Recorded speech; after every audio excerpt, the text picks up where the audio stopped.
Okay, so tell me your name and your grade, please. So I'm Lázaro Cárdenas, and I'm in the 11th grade. Okay, and what was the most important takeaway for you from the lesson today? Well, I would say that there's always two sides to something, and that's something that must be considered when we look at who we honor and who we don't like. And just in general in life, I think it goes much more beyond history, that there's always two sides to everything. Okay, and can you tell me a little bit about what you personally learned from the topic today? Well, I learned a lot more about Cecil Rhodes. I think that was one of the most important things I learned.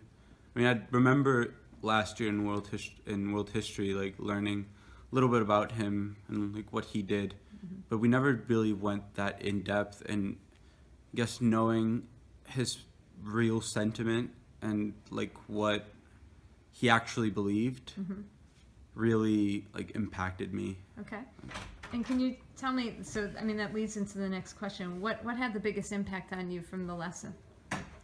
Well, knowing that, I think the Woodrow Wilson part, knowing how he supported the KKK and like all these terrible things he did to like regress like the African Americans process into like having a better social standing, and knowing that I go to a school named after a person who did these things, like knowing the type of people that go to this school, like many African Americans, people from all over the world, I think it really contradicts like our school's values, and being named after this person, it's kind of like ironic or like just contradicting. Okay, and so what do you think might be important to tell our counterparts in South Africa now after having this lesson, or to ask them? Well, first, I would want to ask what's their opinion on Woodrow Wilson. I mean, especially knowing that he's basically, like, what I saw from this lesson, he's probably the American counterpart of Cecil Rhodes in a certain way or Maybe, another. yeah. I mean, you can see a lot of parallels. Sure.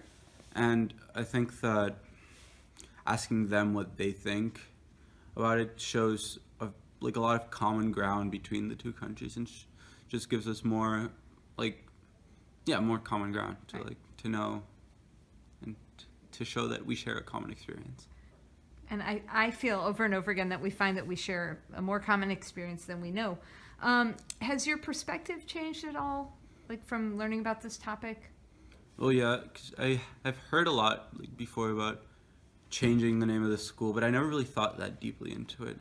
I kind of had this attitude like, oh, I know he did these bad things, but why? Like, what's the point of changing it now? But after like researching it in depth and also looking at how Cecil Rhodes, and there's the same problem with him at Oxford and in schools in South Africa, I feel like there's a lot more reason to change the name than not to, because it's like we're honoring a pretty terrible legacy, and it goes back to what I said before about knowing the two sides of the story. I mean, they may have done all these good things, but should we honor those good things only, but knowing that there's all these other bad things that they did? Right.